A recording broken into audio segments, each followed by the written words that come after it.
atau sering dikenal Mbak Yayas ya, akan menyampaikan topik-topik bagaimana filsafat Nusantara itu seperti apa.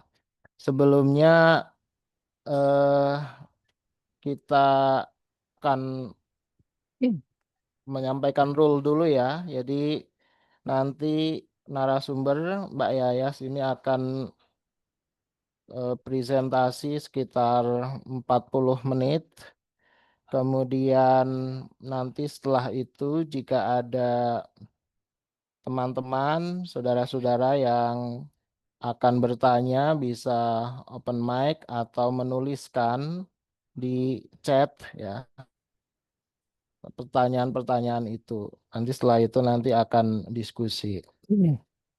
Oke, saya kenalkan dulu ya, pun mungkin sudah kenal apalagi lagu Lembayung Bali itu cukup indah ya. Jadi saya termasuk yang apa suka lagunya itu. Jadi Mbak Yayas ini dia S1 S3 di Universitas Indonesia ya, di Fakultas Filsafat. Kemudian beliau pernah menjadi ketua program studi ilmu filsafat di UI ya dari sekitar tahun 2010 sampai 2016. Kemudian karya-karyanya cukup banyak.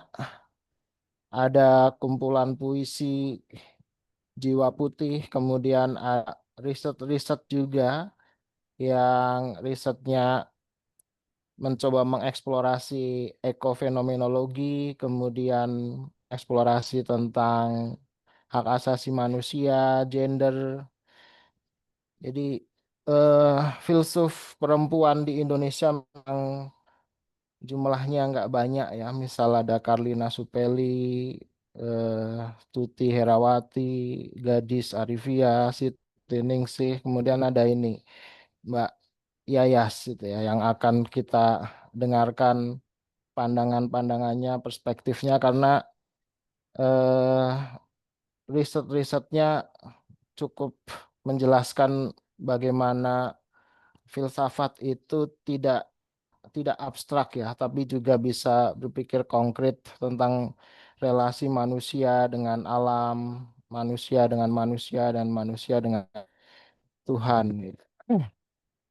Silahkan durasi kurang lebih 40 menit ya untuk Mbak Yaya bisa menyampaikan pemaparannya. Monggo. Makasih banyak Bung Faris atas Di, perkenalannya. Pertama ya, permohonan maaf dulu Bung, saya nggak bisa hadir di UGM langsung di simposiumnya. ya. Ya sebab bersamaan dengan em, monitoring untuk pengabdian masyarakat di sebenarnya kita dekat banget Bung. Saya lagi Oh di ya. Purwokerto. Oh, itu Iya di saya Purwokerto. asalnya Lingga juga. Oh gitu Iya, Bung. Oh Purwokerto, baik. Purbalingga ya dekat.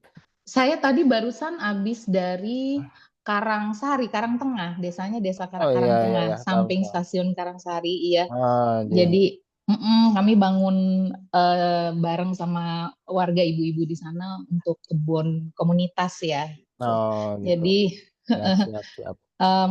harapannya bisa nanti jumpa tatap muka dengan Bung Faris, Bung Ya, Odi, Bung Odi dan ya teman-teman semua ya. siap siap Mbak. Mudah-mudahan pertemuan di Zoom meeting sore hari ini paling nggak bisa tukar pikiran, nanti bisa dengar masukan dari teman-teman. Oke, Iya terima kasih. ya. Um, filsafat harapannya sih jadi fakultas ya, tapi saat ini masih jadi departemen, Bung. Hmm, Jadi di UI fakultasnya Fakultas Ilmu Budaya, ya filsafat Fakultas jadi Ilmu Budaya. departemennya. Tapi saya aminin aja ya kalau Iya nanti jadi iya fakultas. amin amin. Kayak di Ya, UGM. oke. Iya. Oke, baik, terima kasih teman-teman semua. Selamat sore, salam Assalamualaikum warahmatullahi wabarakatuh. Waalaikumsalam. Sejahtera, salam sejahtera, swastiastu, namo buddhaya, kemudian shalom dan salam sehat bagi kita semua. Rahayu juga. Saya ingin hari ini sebenarnya berbagi. dengan teman-teman, tapi mohon maaf nanti boleh. Kalau misalnya tadi mudah-mudahan nggak ada gangguan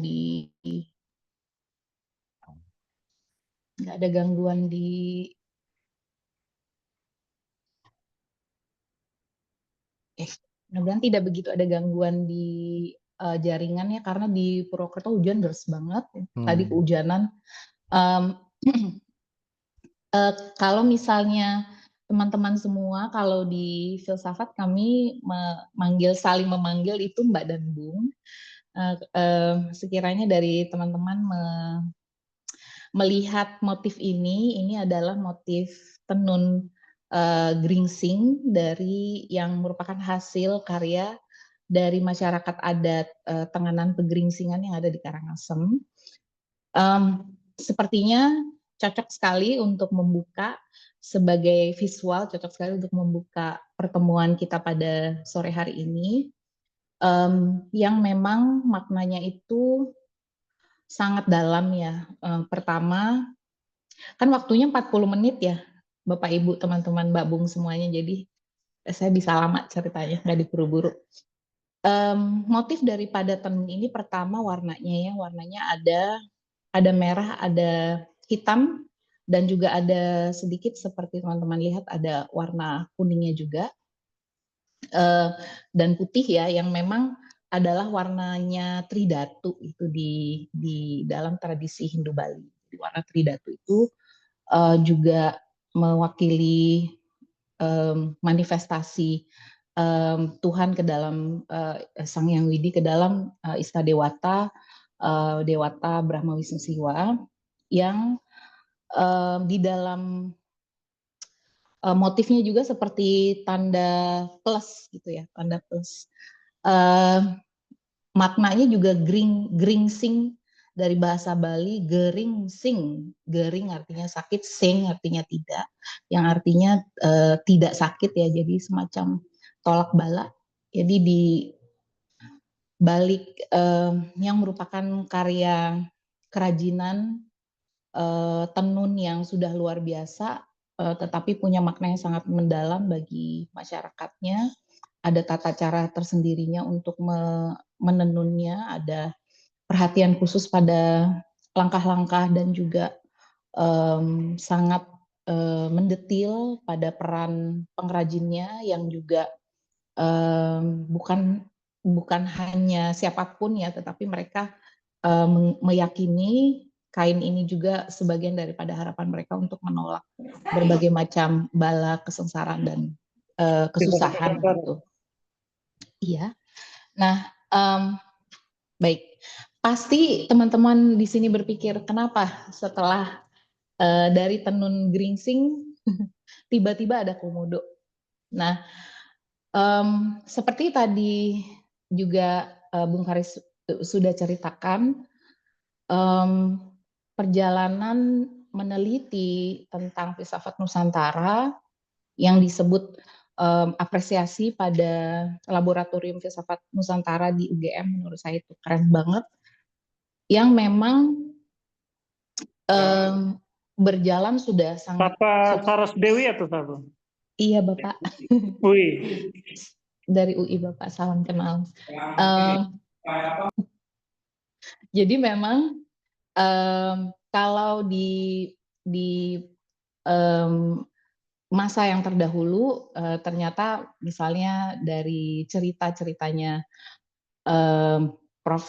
dari ceritanya Pak Tommy Awi, kemudian terakhir sebelum Ibu Tuti Herati, Profesor Tuti Herati meninggal dunia, kami sedang mengembangkan ensiklopedia filsafat Nusantara yang sebenarnya Bu Tuti sudah menulis dulu ensiklopedia itu, tapi Bu Tuti waktu itu ketika menerbitkan merasa bahwa kok kayaknya masih kurang gitu. Jadi ada makna yang juga sangat personal bagi saya pribadi gitu tentang filsafat Nusantara, karena ini proyek yang sudah lintas generasi. Jadi proyeknya udah lintas generasi dari filsuf-filsuf dari Romo Mahnis, kemudian Romo Setio, Romo Haryatmoko, dari Bu Gadis gitu ya, dari semua pertanyaan-pertanyaan dari guru-guru saya yang sekarang kita paling tidak punya tangga-tangga untuk membentuk tangga-tangga teoritik untuk membentuk suatu wawasan yang lebih utuh gambarannya tentang filsafat Nusantara itu seperti apa. Nah, paling tidak saya mencoba membuat suatu pengertian filsafat Nusantara itu tetap dia tidak bisa dipisahkan dari laku atau cara hidup yang punya titik berat pada keterhubungan antara manusia, alam, dan roh, itu menjadi ciri khas. Dan bagaimana ada pengungkapan, ada penyibakan di situ, kebenaran dalam praktik, praktik sehari-hari dalam keseharian daripada ada, yang menekankan pada keterhubungan manusia dengan alam, penekanan yang sangat besar pada pengalaman langsung, aspek spontanitas daripada subjek, dan praktik ya. Jadi filosofinya juga tidak bisa dipisahkan dari tindakan maupun aksi-aksi yang memang secara kolektif dijalani bersama-sama. Dan kenapa komodo? Kalau misalnya Mbak dan Bung, teman-teman melihat komodo di Desa Modo, memang kita mengenal dia sebagai suatu satwa yang mewakili keanekaragaman hayati sebagai fauna yang khas dari Indonesia yang sering disebut di dalam kampanye pariwisatanya sebagai Komodo Dragons ya. Tapi bagi warga Desa Modo, waktu terjadi banyak gonjang-ganjing tentang Taman Nasional yang memang di sana ada irisan gitu antara masyarakat dengan satwa. Hal yang penting untuk diingat adalah bagaimana masyarakat lokal Desa Modo itu memang hidup dengan komodo. Mereka hidup dengan komodo, bahkan dalam beberapa penyisikan berdiskusi dengan Pak Sidik ya, ketua desa di sana, bahkan diyakini bagaimana masyarakat itu terlahir kembar dengan komodo. Jadi komodo itu adalah saudaranya dan mereka terlahir kembar di dunia. Jadi mereka sudah ada semacam bayangan kosmologis tentang komodo sebagai counterpart di dalam menjalani dunia ini. Cerita ini tentunya yang disebut sebagai mitos ini sangat membuat saya tertarik dan berbicara dengan warga, mendengarkan cerita kisah mereka, bahkan mereka yang diserang atau berlintasan gitu jalannya dengan, karena kan komodonya kan masuk-masuk ke rumah ya. Kalau misalnya teman-teman pernah ke Komodo, ke Desa Modo itu ya komodonya ya bebas aja gitu, tapi mereka tidak merasa terancam. Tetapi karena bayangan dan konflik lahan terjadi dan masyarakat seringkali masyarakat yang memikul cerita-cerita ini, kisah-kisah ini, dan pandangan-pandangan ini seringkali berada dalam posisi rentan. Mereka acap kali tidak dianggap gitu. Kalau di dalam KAK simposium ini kan bicara soal ketidakadilan epistemik ya. Bagaimana pandangan dunia mereka, pandangan dunia warga yang memandang relasi antara satwa dengan manusia itu berbeda dengan gagasan konservasi modern yang memang pandangan-pandangan mereka kemudian dikesampingkan. Jadi sebagai suatu sumber, kita punya pemahaman etis ya, sebagai landasan etika kita punya sumber etis yang cukup kuat sebenarnya, bersumber dari pandangan-pandangan lokal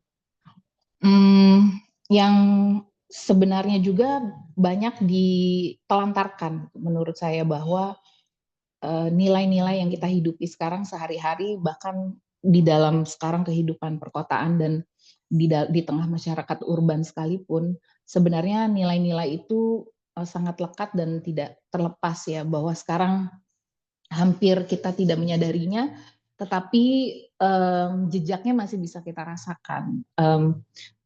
Karena saya sebagai orang Bali, bagian daripada masyarakat adat Bali, tentu sekarang adalah momen-momen yang paling dirasakan ya, momen-momen di mana tadi bahwa nilai-nilai ini adalah nilai hidup, tetapi dia bertentangan atau bertabrakan dengan pandangan-pandangan yang sangat cenderung eksploitatif, kapitalistik yang sekarang terjadi di Bali.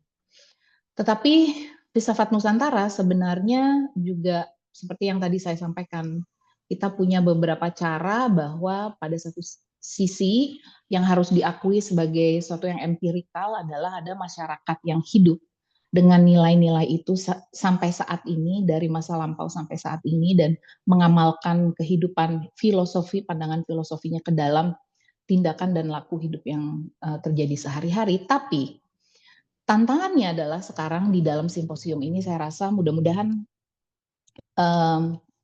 di dalam diskusi ini kita bisa saling bertukar pikiran bagaimana bangunan intelektualisasi teoritik yang bangunan diskursifnya yang bisa kita lakukan. Jadi itu yang menurut saya pertemuan-pertemuan ini punya peran bagaimana menyusun suatu pemikiran yang sistematik demi percakapan diskursif ya. Nah, tetapi ya seperti saya sampaikan, dia tidak menepis bahwa filosofi lokal itu sudah dijalani, gitu ya, dijalani oleh orang-orang. Seperti yang tadi saya sampaikan, misalnya di dalam masyarakat Hindu Bali ada pandangan Trihita Karana sebagai prinsip harmoni ya, kebahagiaan manusia itu harus selaras dengan kebahagiaan sesama dan lingkungan, baru bisa berbicara tentang Tuhan ya, antara manusia, alam dan Tuhan itu harus berada dalam keseimbangan. Begitu juga dengan hukum sasi misalnya, bagaimana batas dari manusia untuk mengambil dan daya dukung alam, ada waktu-waktu tertentu di mana manusia bisa mengambil dan bisa menikmati pemberian daripada alam, tetapi ada batasnya. Dan sasi bicara soal batas-batas itu. Ya sebenarnya Trihita Karana juga bicara batasan yang perlu disadari secara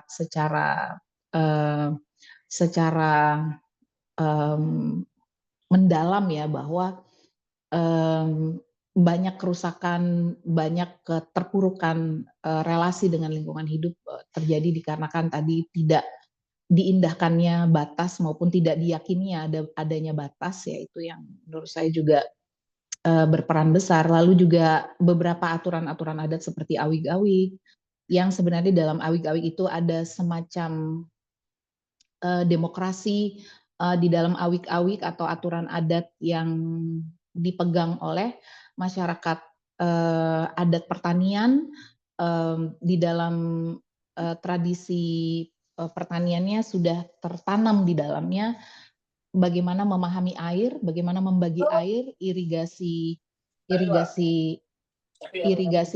tradisional itu seperti apa. Jadi di dalam awik-awik itu sudah dituangkan. Jadi ada aspek bahasa yang menurut saya menarik ya di dalam filsafat Nusantara, karena kita berbicara tentang istilah dan juga bagaimana istilah itu tidak semata-mata bisa dimaknai sebagai yang fisikal gitu ya, tetapi juga yang simbolik,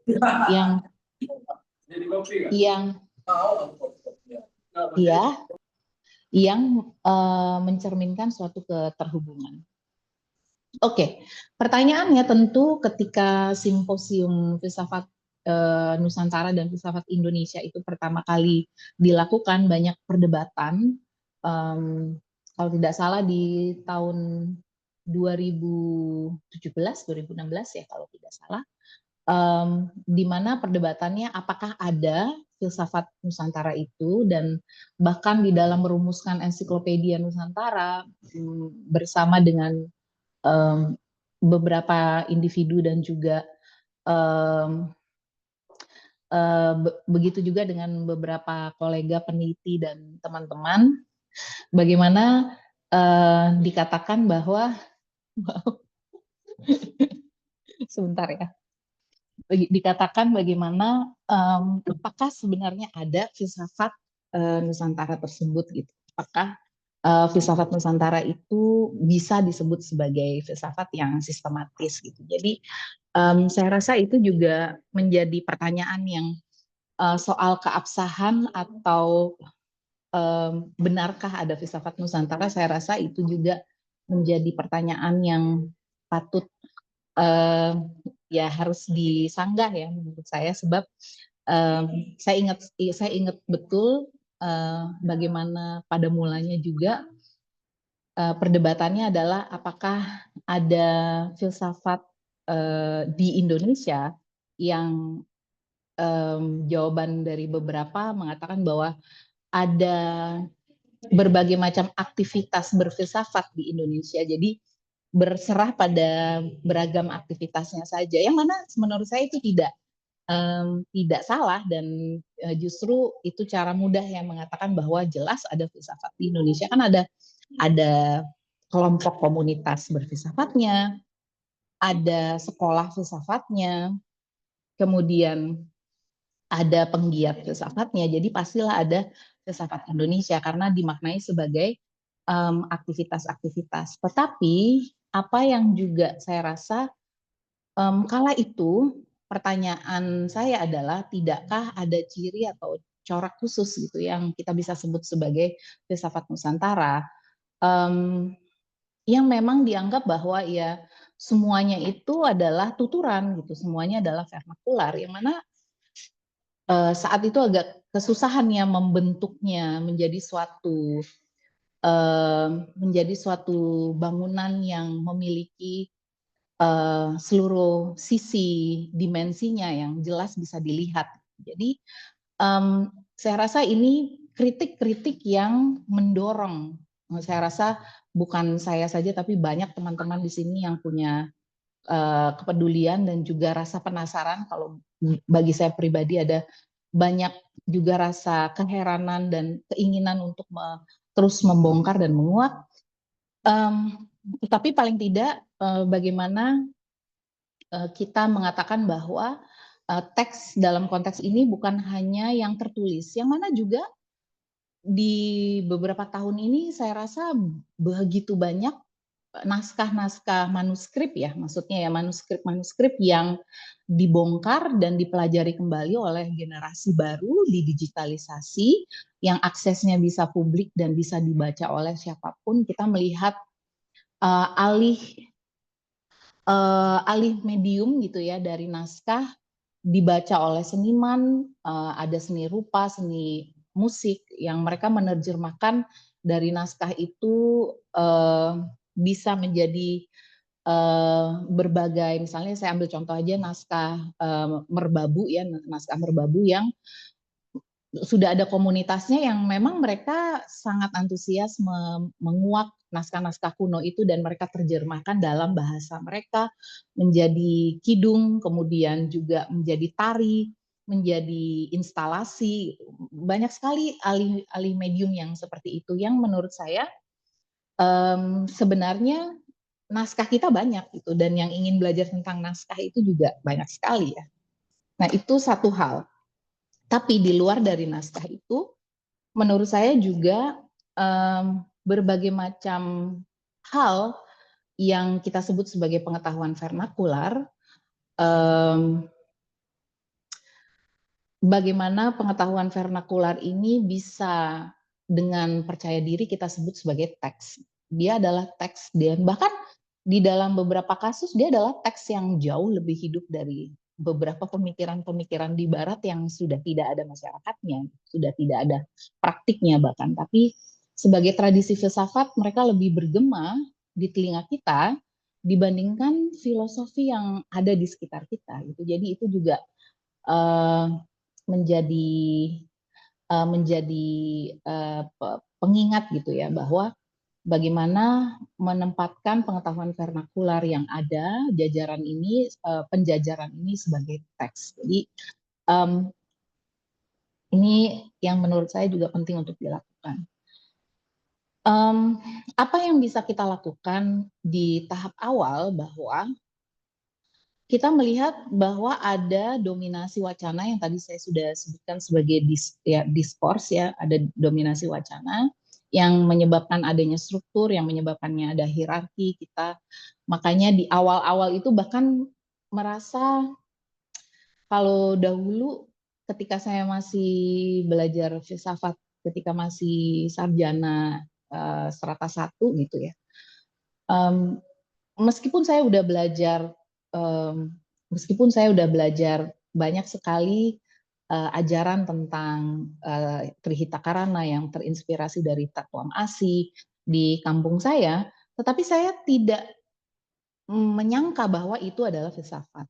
Ternyata saya itu menganggap bahwa itu bukanlah filsafat. Nah, sebagian besar mengatakan bahwa filsafat yang formil itu ya filsafat yang ada di akademia, di dunia akademik, yang memang tradisi filsafatnya itu sudah sangat sangat ajek gitu ya.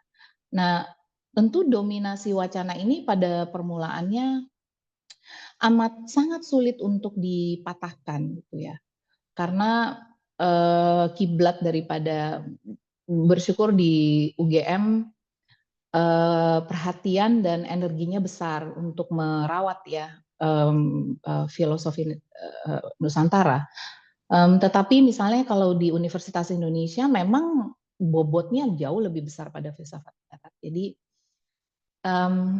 untuk belajar filsafat berarti secara formal belajar filsafat Yunani kuno, Romawi kuno, kemudian tradisi filsafat modern, pencerahan itu adalah lini masa kroniknya filsafat tuh ada di sana. Jadi ya memang jauh lebih fasih bicara Immanuel Kant atau jauh lebih fasih bicara tentang René Descartes gitu, atau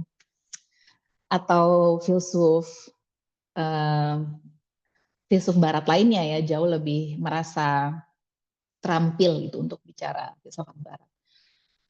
Tadi karena memang secara tidak sadar kita sudah membuat suatu hierarki dan bahkan segregasi ya antara filsafat formal dan filsafat non formal, atau ya kadang ada terkadang juga ada pesan yang terselip ya ketika mengatakan ya di Indonesia yang ada hanyalah falsafah gitu ya dibandingkan filsafat yang rigoris. Itu terselip suatu pandangan yang agak meletakkan di posisi yang lebih rendah atau di bawah.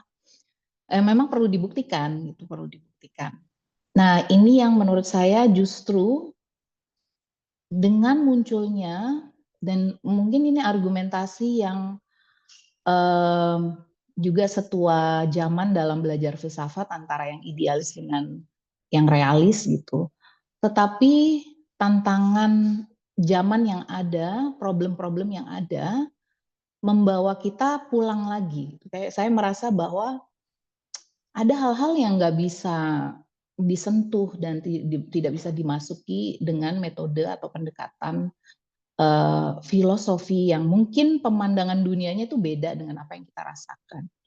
Jadi sekarang di tengah menghadapi krisis iklim, ketika kita menghadapi disrupsi, berbagai macam disrupsi, dari awalnya disrupsi dengan pandemi COVID-19 atau disrupsi di aspek kesehatan, disrupsi digital, kita merasa bahwa ada semacam ketidakcukupan kan sebenarnya kita mencari inspirasi-inspirasi baru untuk menjelaskan keresahan yang sedang terjadi.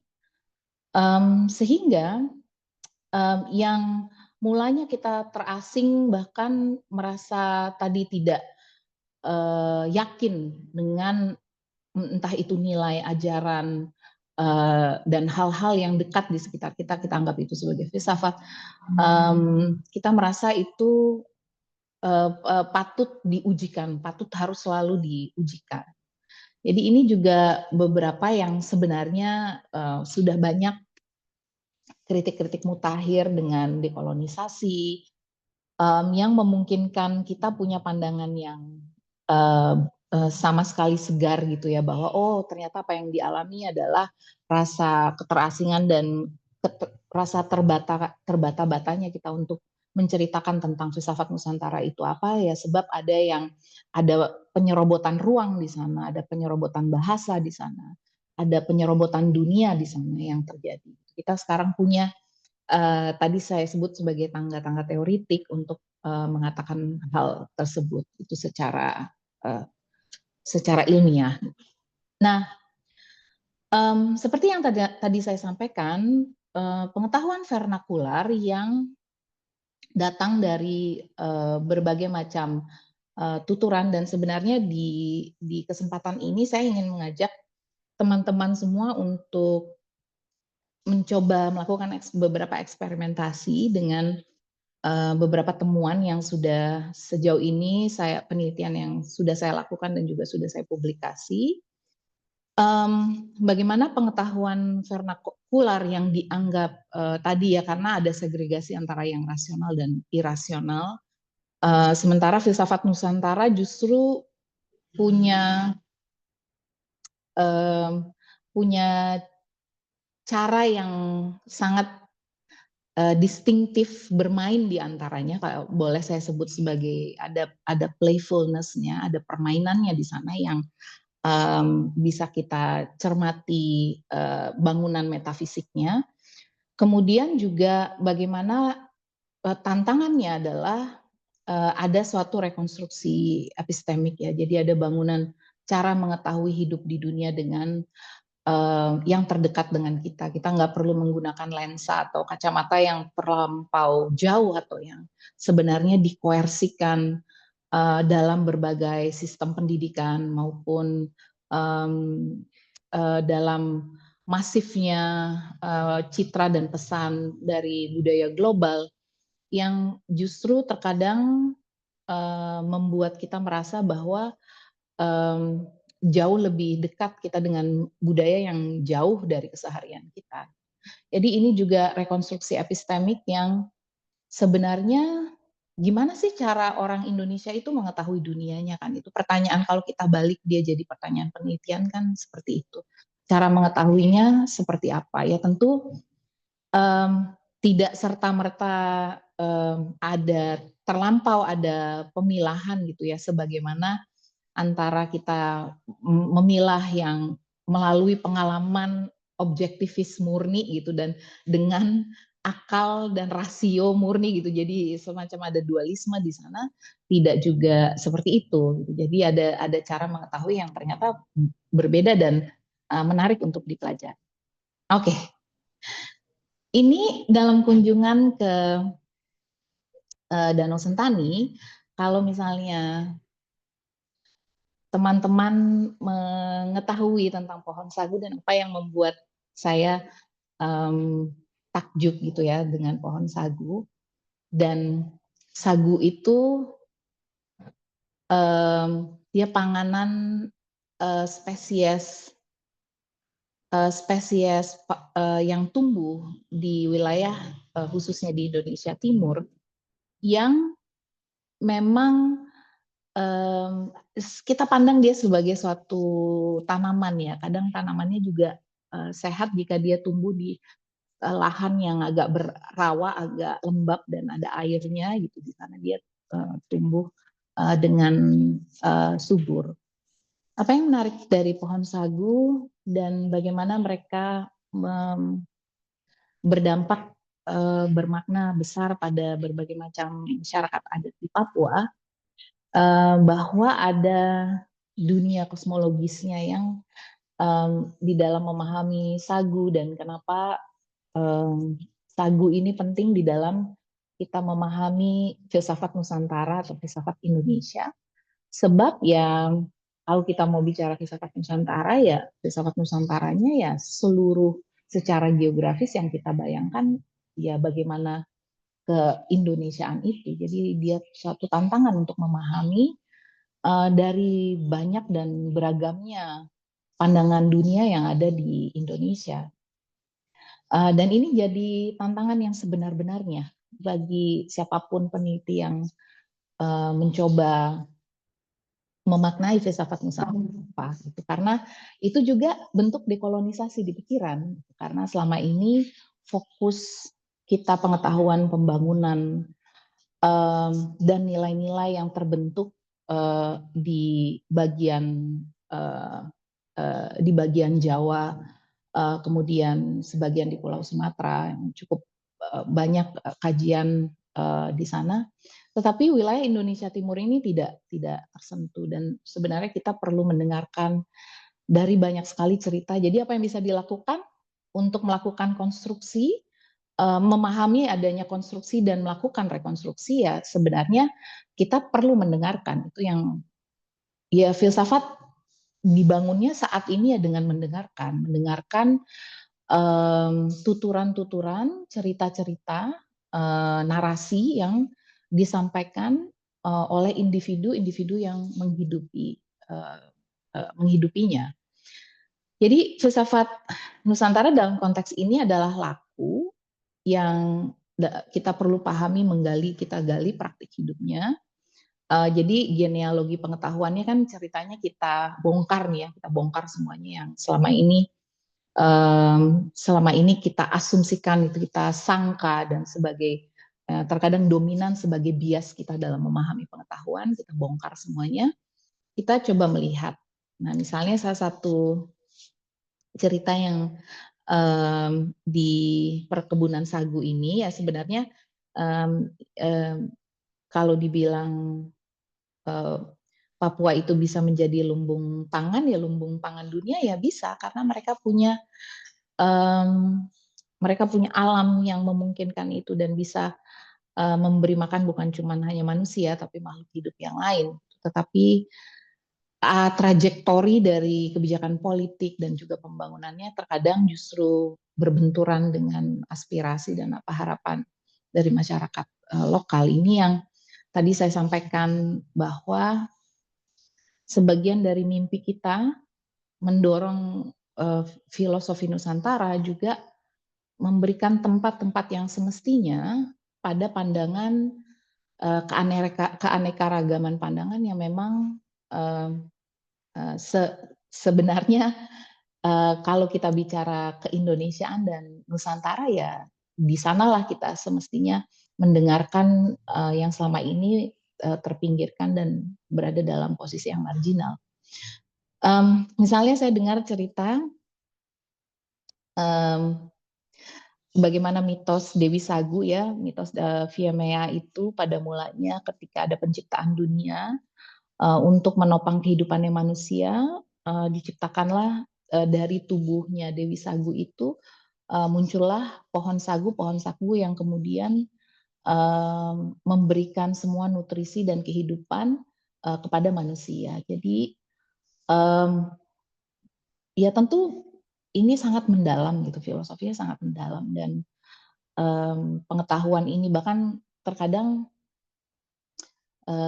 saya berpikir ya gimana ya kita membentuk filsafat Nusantara yang melihatkan keanekaragaman ini sebagai suatu keniscayaan, yang kita berada pada titik di mana mulai menghilangnya bahasa daerah, mulai menghilangnya folklore dan tuturan tradisi lisan, itu yang sepertinya juga menjadi kita juga berpacu gitu dengan waktu yang ada untuk mendorong suatu pandangan filosofi Nusantara yang lebih kritis dan menjejak dengan apa yang ada di tengah masyarakat langsung. Jadi ini yang menurut saya menarik ya, tentang tadi saya ambil contoh tentang pohon sagu. Nah, ini sebenarnya dari penelitian saya yang sudah saya publikasi ya terkait dengan kesadaran, karena sampai saat ini pun cara saya mengakses filosofi Nusantara itu memang dari penelitian tari. Jadi saya udah banyak melakukan penelitian tari, baik itu tradisi maupun kontemporer, yang kadang juga tidak terlampau saya bedakan gitu. Saya melihat dia sebagai suatu fenomena ruang yang terbentuk oleh tubuh. Tapi pemikiran tentang kesadaran yang berayun ini sebenarnya sudah cukup lama saya pikirkan ketika melihat tubuh penari yang berada selalu pada ayunan, karena kan kalau kita belajar teori-teori tentang mind, tentang pikiran, kesadaran atau consciousness gitu ya, banyak ilustrasi gitu yang diberikan yang terkadang menggambarkannya seperti struktur bahwa ada lapisan-lapisan, yang juga kesadaran seperti assemblage ya, itu juga menurut saya juga banyak membuat saya berpikir gitu. Sebenarnya masyarakat di sekitar saya itu ketika mereka memikirkan tentang peran mereka di dunianya itu buat mereka itu seperti apa ya. Jadi saya memperhatikan tubuhnya penari, kemudian cara mereka berpikir dan cara mereka berayun amat sangat mudah dari dunia yang biasa penuh dengan modernitas, lalu dia bisa berayun lagi masuk ke ruang yang sakral, yang gaib, yang penuh dengan kepercayaan terhadap yang adikodratiah, yang supernatural. Jadi itu juga memantik banyak sekali rasa keheranan saya ya gitu. Misalnya ketika melihat praktik tari yang dilakukan dengan proses kerasukan ya, itu juga membuat saya berpikir bahwa seperti halnya pendulum, kesadaran itu ternyata dia berayun secara dinamis, dan bahkan kalau dulu saya berpikirnya mungkin di 2022 gitu ya, di 2022 pertama kali saya bicara tentang kesadaran pendulum ini, dulu saya berpikir bahwa karena kita punya teori yang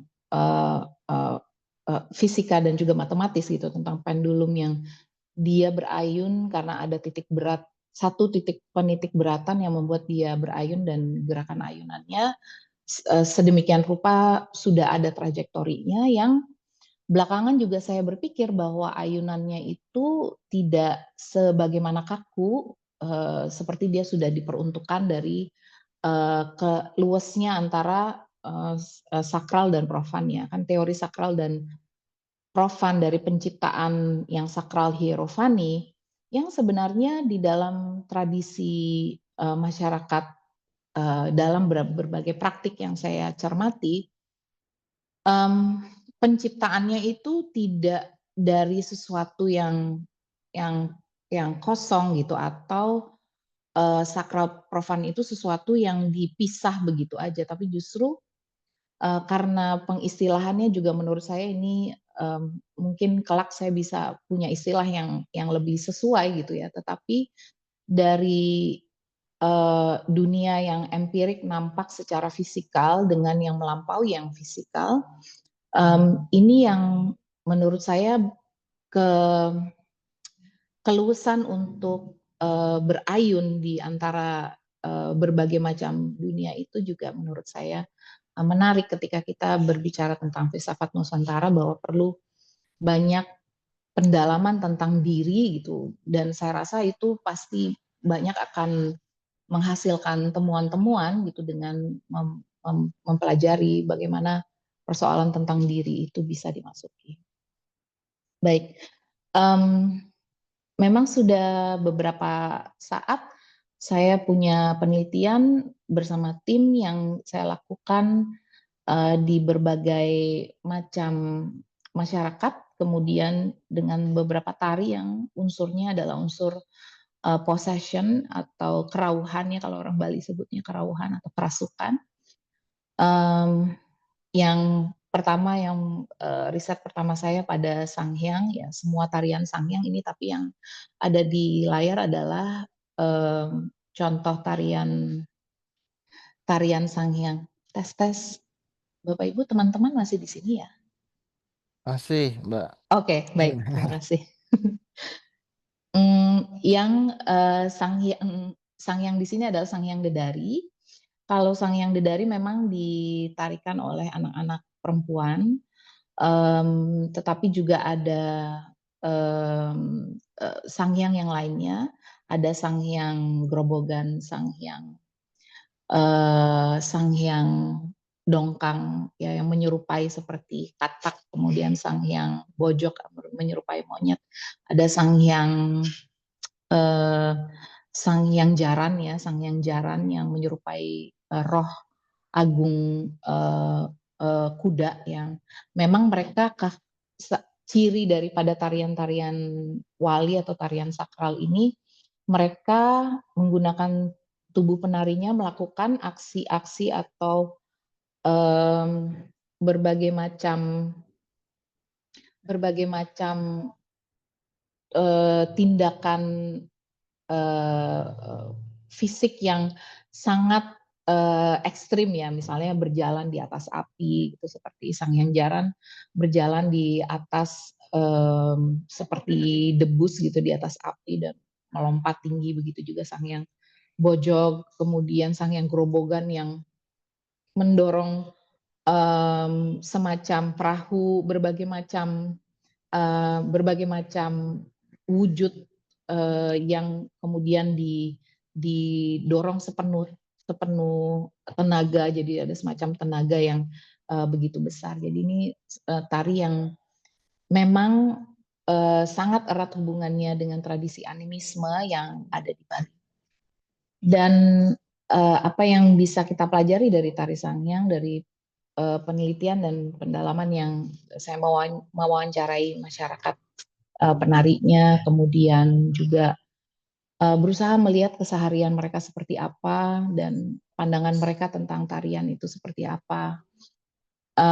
Dan juga di satu sisi di waktu yang paralel juga saya mencoba memahami bagaimana banyak sekali elemen eksotik dari tarian-tarian ini dari tahun 1920 ya, kemudian ini di tahun 2019-an ya, 2018-2019-an, yang elemen eksotik itu yang membuat banyak orang terpana, membuat dunia terpana dengan Bali yang justru menjadi bagian dari hal yang menggerogotinya ya, menggerusnya gitu, ketika dia dicabut dari kehidupan ekologisnya, karena tari-tarian ini, semua tarian yang saya sebut ini mereka tarian yang punya menancap di lingkungan hidupnya, yang eksotisasi ini menyebabkan banyak tarian dikembangkan,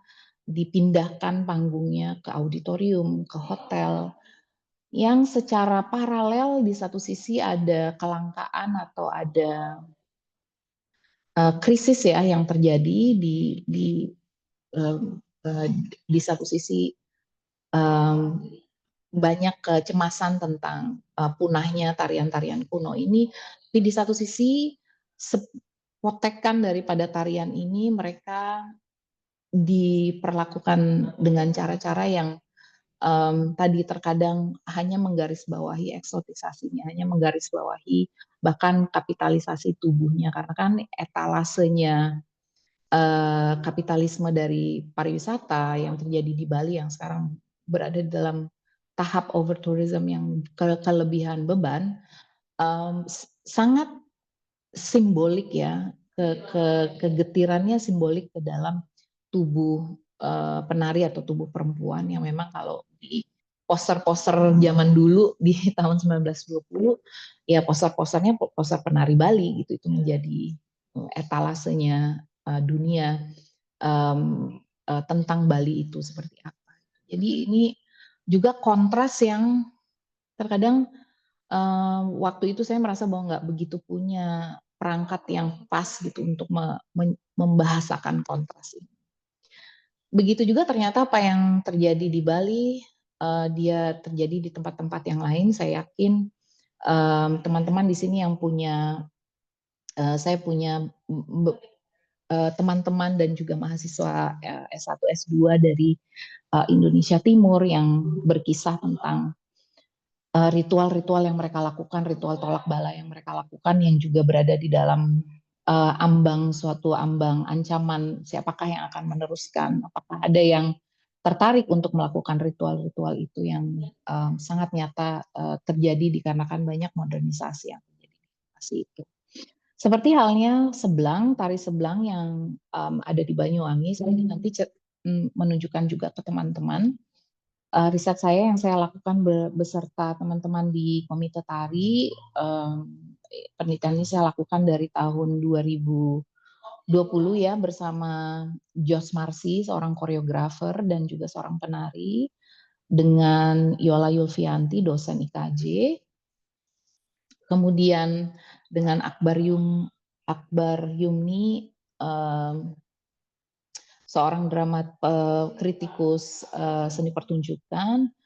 Begitu juga kolaborasi dengan Dev Tandayu ya, seorang dosen juga, seorang dosen di BINUS, tapi juga dia seniman ilustrator, seniman seni rupa. Untuk seblang memang saat itu kami mencoba memahami tari seblang itu tuh tari apa sih? Pertama itu yang memahami tari seblang itu tari apa sih itu kan. Baru beberapa hari yang lalu ada semacam ritual gandrung ya yang bisa kita lihat viral di mana-mana di berbagai platform di gawai kita gitu ya, tari gandrung yang disebut sebagai tari yang mistik. Begitu juga kalau di momen-momen tari seblang di Banyuwangi ada dua tipe tari seblang, ada tari seblang Bakungan dan tari seblang Olesari ya di dua desa. Yang dua desa itu ekspresinya juga berbeda ya. Tarinya sama-sama tari tolak bala yang ada aspek kerasukan atau kesurupannya. Tetapi penarinya beda ya. Yang satu penarinya anak perempuan remaja, yang satunya ditarikan oleh perempuan lansia. Nah, satu hal juga yang sangat mempengaruhi kami, tim periset ini di Komite Tari, juga adalah tari lengger. Dan kami juga sempat ikut mendokumentasikan festival lengger yang terjadi di Banyumas. Sempat di sana memperhatikan bagaimana tubuh maestronya itu menari, kemudian respon dari masyarakat Banyumasnya, budaya Banyumasan itu seperti apa, hubungannya dengan lengger itu bagaimana. Jadi itu juga sangat membuka banyak sekali mata kami tentang tadi bagaimana memahami filsafat Nusantara melalui tari itu sebagai suatu pengetahuan vernakular. Ya ini yang lengger. Kalau misalnya teman-teman melihat di sini apa yang saya coba lakukan, saya mengakses arsip-arsip di Dewan Kesenian Jakarta. Dan ini sepertinya arsipnya dari tulisannya, sebentar ya. Kalau tidak salah ini dari tulisannya Pak Sal ya, Pak Sal Murgianto. Ya, dari tulisannya Pak Sal Murgianto yang memang kritikus seni tari. Di tulisan ini bagus sekali Pak Sal menggambarkan tentang tari seblang itu seperti apa. Ini tahun 1980 kalau nggak salah ya, oke. 1980 yang sampai sekarang ini masih dilaksanakan. Kalau teman-teman melihat di sebelah kanan ada penari maestro yang terbaru, karena Mbah Supani, almarhumah Mbah Supani yang paling bawah, yang atasnya Mbah Isah. Jadi Mbah Isah dan Mbah Supani ini waktu terjadi peralihan tubuh penari, saya rasa sekitar 2 tahunan yang lalu, ketika Mbah Supani sakit dan meninggal dunia, kami mendokumentasikan proses bagaimana masyarakat adat Osing memilih penari seblangnya dan kepercayaan mereka dengan tubuh penari seblangnya. Seblang juga banyak maknanya gitu, nggak ada makna tunggalnya gitu. Jadi saya juga mungkin ini juga bagian daripada cara dalam filsafat Nusantara kita membentuk definisi itu, karena tadi di awal saya coba bentuk pengertian dari filsafat Nusantara itu apa, tapi kalau saya melihat praktik-praktik di warga, terkadang itu tidak ada definisi tunggal, gitu ya. Sama kayak contoh yang paling mudah itu seperti taksu. Taksu itu apa ya? Taksu itu apakah aspek penjiwaan yang terkadang digunakan, oh ini ada taksunya, ada penjiwaannya, juga digunakan untuk menjelaskan itu, tapi terkadang juga mengatakan bahwa Bali telah kehilangan taksunya gitu, telah soal kehilangan hal yang distintif yang menyebabkan dia menjadi suatu wilayah, suatu daerah yang disebut sebagai Bali gitu. Jadi meski saya ngerti gitu ketika orang bilang, oh ini coba kalau kamu lihat ini seperti nggak ada taksunya gitu. Saya ngerti apa yang dimaksud oleh orang itu, meski istilahnya taksu itu nggak ada, yang kita nggak punya kesepakatan gitu tentang taksu itu apa.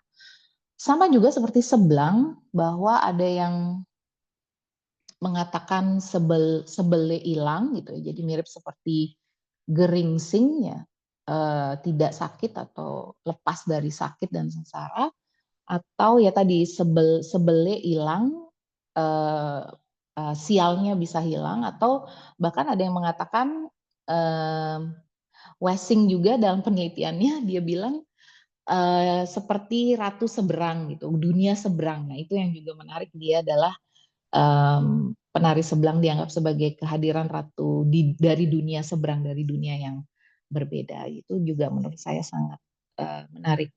Kami mendokumentasikan bagaimana proses peralihan dari Mbak Supani ke Mbak Isah dan bagaimana masyarakat memanggul itu, perlengkapan apa yang dibutuhkan, tahapan-tahapan ritualistik apa yang dilakukan, itu kami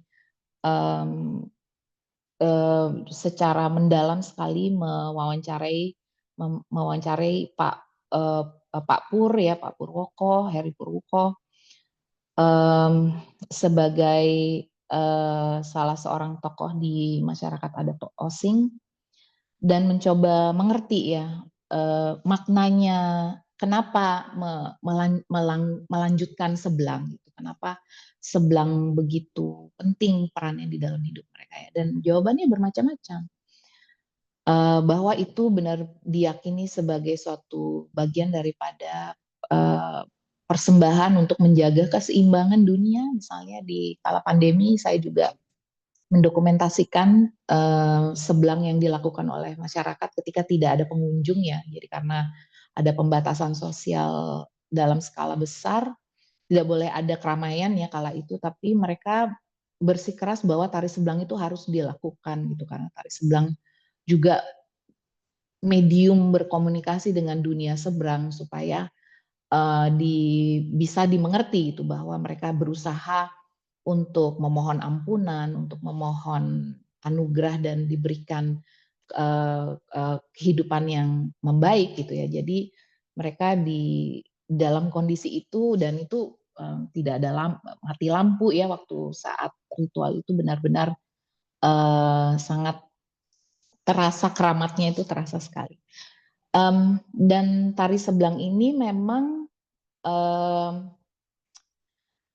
dari cerita banyak tokoh masyarakat yang kami tanyakan, mereka menceritakan bahwa tari sebelang sebenarnya awal mula atau cikal bakalnya bagaimana masyarakat di Desa Bakungan, yang mula-mulanya kata Desa Bakungan dari sebelumnya adalah hutan ya, hutan yang banyak sekali bunga bakungnya, tetapi mereka harus menebang salah satu pohon, dan pohon itu dianggap sebagai pohon yang sangat sakti, di mana siapapun yang menebang itu pasti terkena petaka gitu. Jadi tari sebelang di awal, di masa leluhur mereka menarikannya, itu juga suatu perwujudan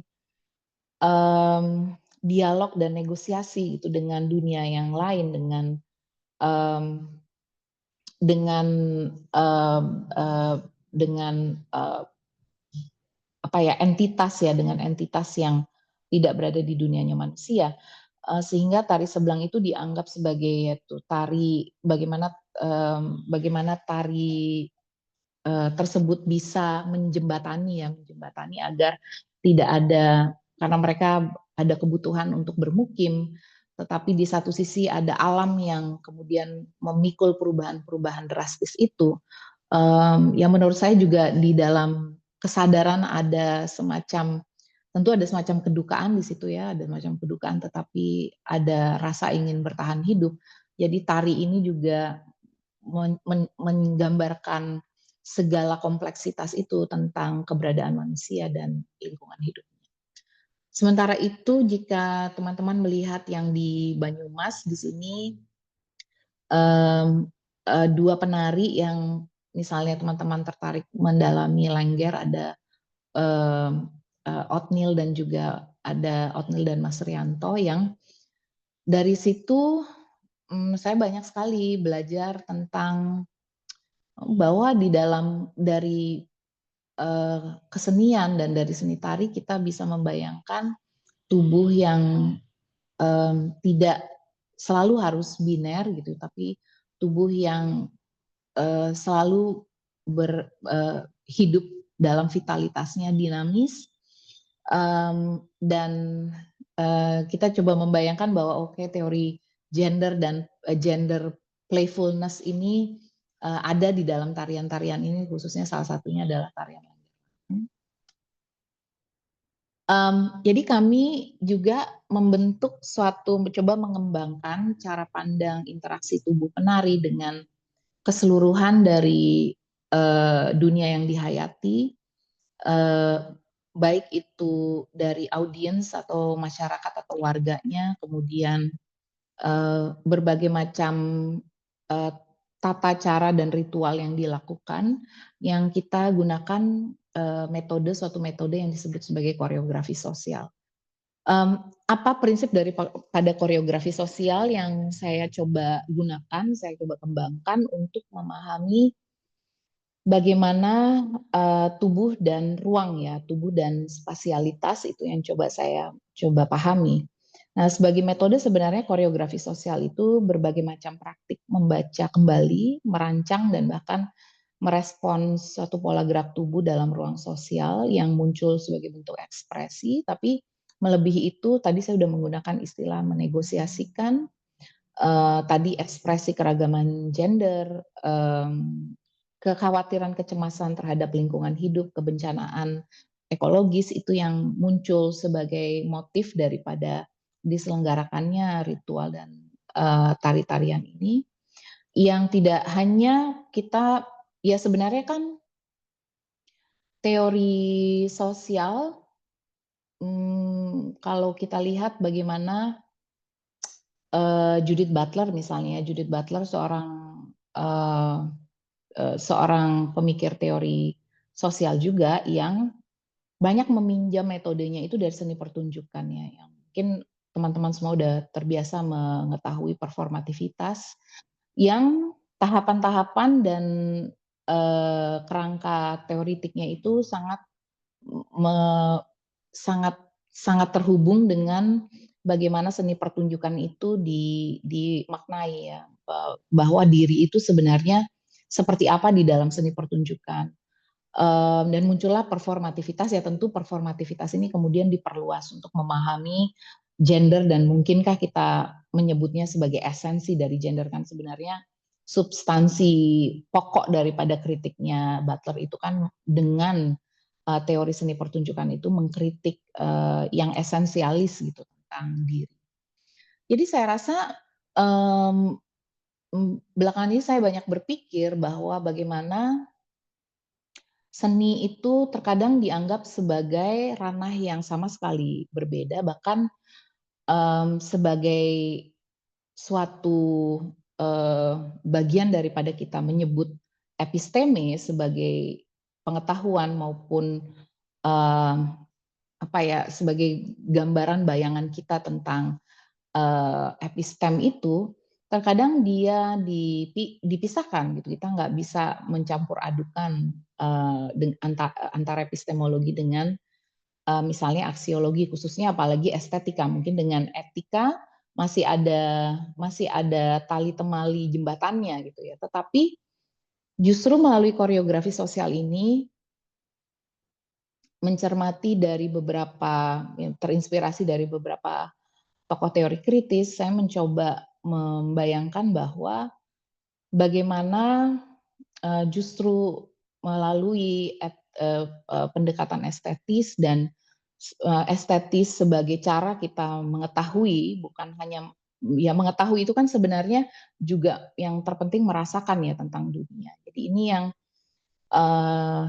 kala itu ketika kami memikirkan koreografi sosial, kami coba membayangkan mungkin nggak ya kita mengembangkan suatu teori sosial yang di mana di sana seni tari bisa menjadi lensa kita untuk perluasan tentunya ya, perluasan daripada koreografi ya. Koreografi kan gerak ya, tetapi gerak itu tidak hanya terhubung dengan panggung dan pertunjukan semata gitu, tetapi bagaimana jika panggungnya ada di semua tempat gitu. Panggung belakang panggungnya adalah bagian-bagian yang kita perhatikan ketika kita mencoba menelisik, memikirkan tadi tentang filsafat Nusantara.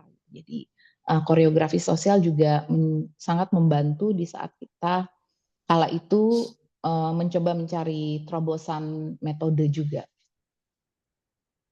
Nah, saya ingin tadi pengetahuan vernakular, saya ingin juga mengajak teman-teman membayangkan bahwa bagi sebagian tradisi seperti di Sumba misalnya dengan tenun Sumba ya keseluruhan dari silsilah dan juga pikiran mereka, cinta mereka itu tertuang di dalam karya-karya tenun ini.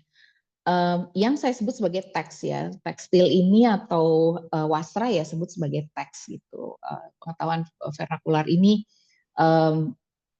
sangat kalau melihat mama-mama menenun itu ada ontologi meditasi tentang diri yang berada di dunia melalui tubuhnya. Begitu juga dengan suku Asmat yang ketika bertemu dengan teman-teman dari Papua lalu mereka bercerita ya ukiran kalau Yayas kalau Yayas itu bicara tentang keluarganya itu mungkin ada di foto, kemudian dipajang fotonya. Tapi kalau untuk orang-orang Asmat juga silsilah keluarganya, bagaimana menggambarkan dunianya itu semua tertuang di dalam ukiran gitu. Jadi ada memori kolektifnya di dalam ukiran itu. Jadi kalau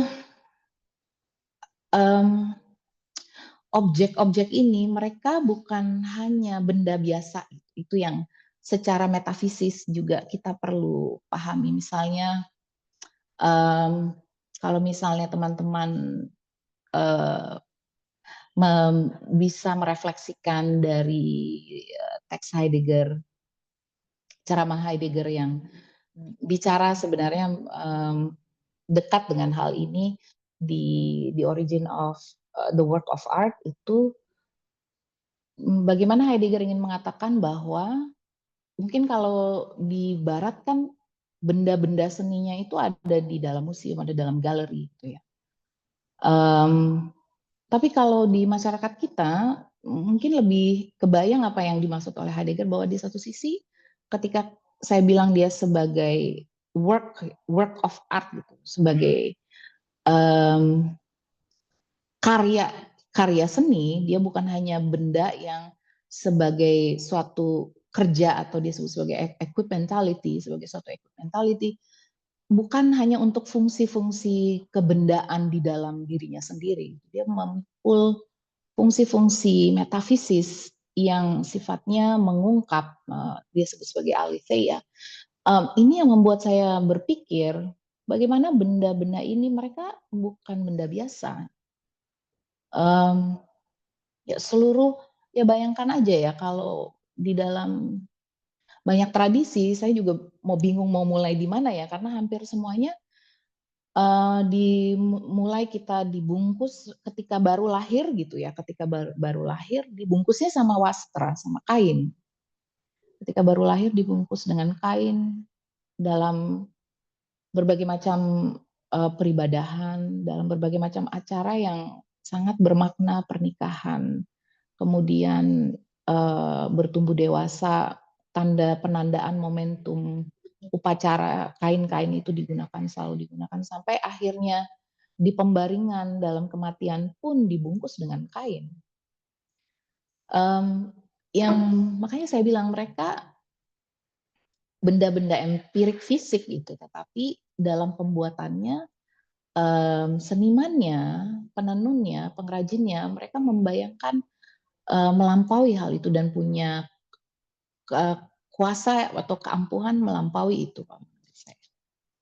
Nah, sebenarnya slide saya masih banyak ya, tapi saya ingin ada tanya jawab sebab waktunya sisa sedikit lagi. Dalam berbagai tadi untuk memahami filsafat Nusantara, apa sih yang harus dilakukan?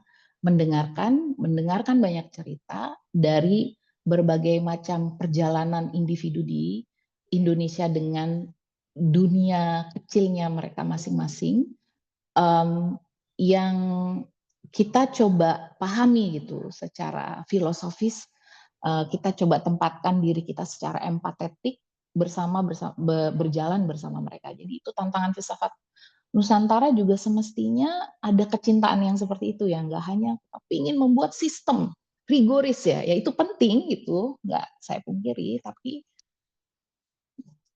gimana caranya kita bisa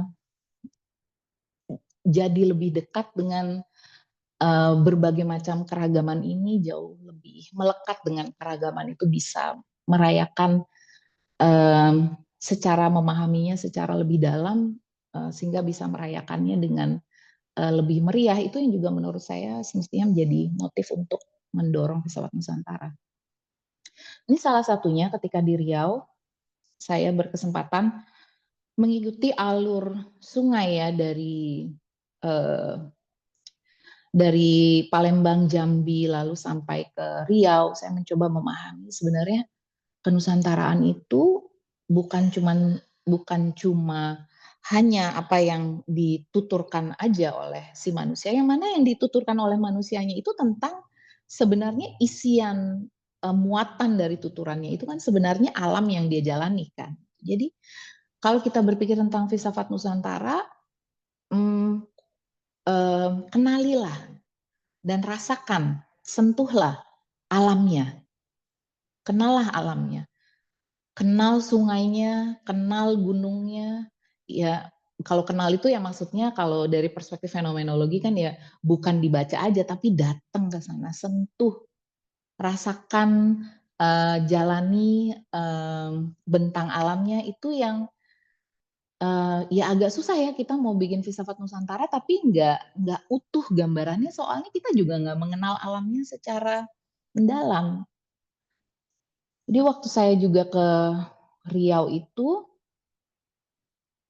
saya melihat bertemu dengan ketua adat Melayu di sana, karena ada Proto Melayu ya di masyarakat adat Petalangan di Pelalawan.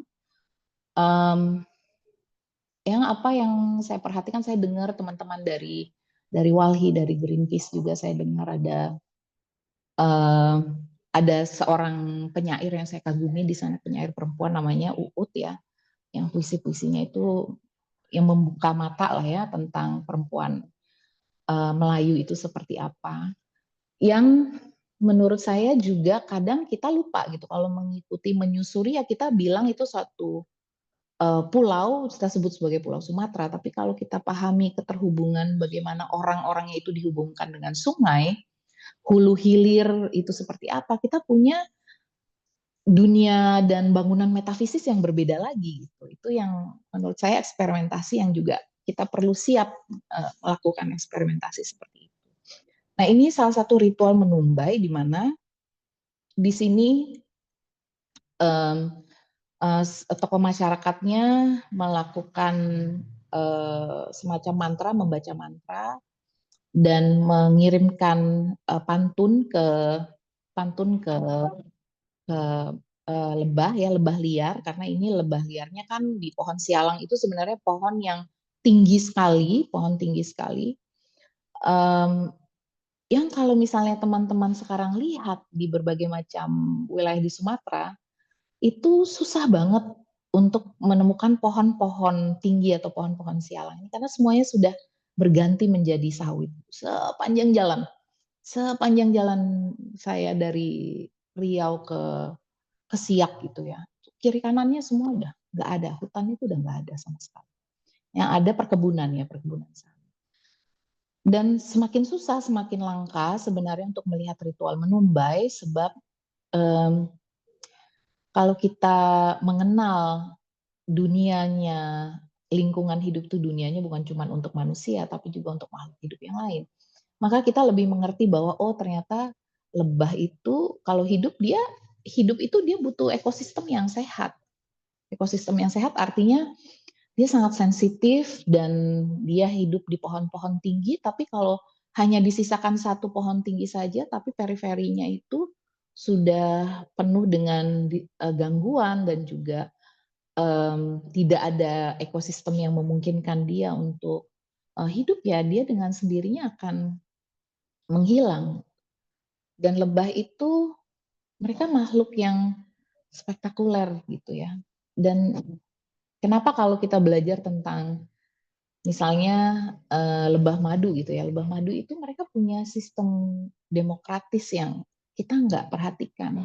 Tarian waggle-nya mereka, tarian mereka itu menari kan untuk memberitahu kumpulan koloninya bahwa oh di sana ada makanan gitu, mereka menari.